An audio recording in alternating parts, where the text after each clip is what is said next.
seorang yang sudah mati berada di ruang rumah kita. Ada yang berkata selama 3 malam, ada yang sampai 40 malam.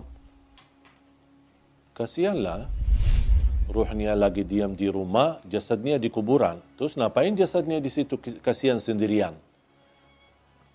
Kalau orang sudah di alam kubur, kemudian akan dikembalikan ruhnya. Buat apa Allah kembalikan ruh? Supaya proses langkah awal hisab. Tapi hisab yang masih istilahnya ringan, menghadap mungkar nakir. Ada beberapa pertanyaan yang perlu kita jawab saat menghadapi mungkar nakir. Seandainya kita berhasil lolos dari pertanyaan dan kita bisa menjawab seluruh pertanyaan mungkar nakir, berarti akan kita menikmati. Kalau lagi menikmati di alam kubur, bahagia, kuburan kita menjadi raudhatul riyadil jannah, taman dari taman surga, buat apa ruh kita keluar dan diam di rumah kita selama 40 malam? Sebaliknya, kalau kita tidak lolos untuk menjawab pertanyaan mungkar nakir, berarti kita akan menghadapi kesiksaan yang amat pedih di dalam kubur.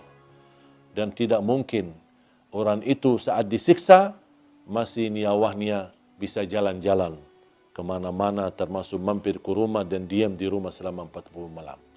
Itu semuanya hanya diperkirakan atau perkataan orang, tapi tidak ada dalil pun di dalam Quran atau hadis, ruh kita akan diam di rumah kita selama sekian malam. Ruh kita berada di dalam tubuh badan kita, saat kita dikuburkan, Allah kembalikan ruh kita akan menghadapi mungkar nakir. Kalau anda lagi menikmati bahagia, berarti akan merasakan kenikmatan tersebut bukan hanya jasad kita, tapi jasmani dan rauhani kita.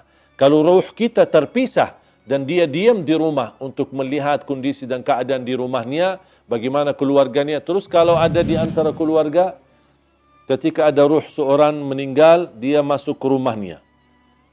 Terus ternyata istrinya tak nangis setiap malam. Pasti dia sakit hati. Bukan sakit hati, ya sakit ruh. Apalagi kalau istrinya nikah.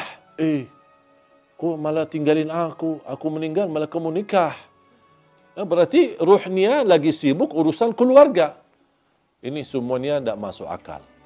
Makanya jamaah sekalian, jangan terlalu percaya hal-hal yang aneh-aneh. Kalau kita bahagia di alam kubur, berarti ruh kita akan disibukkan dengan kebahagiaan.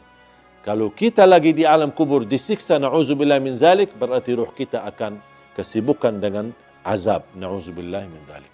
Wallahu ta'ala.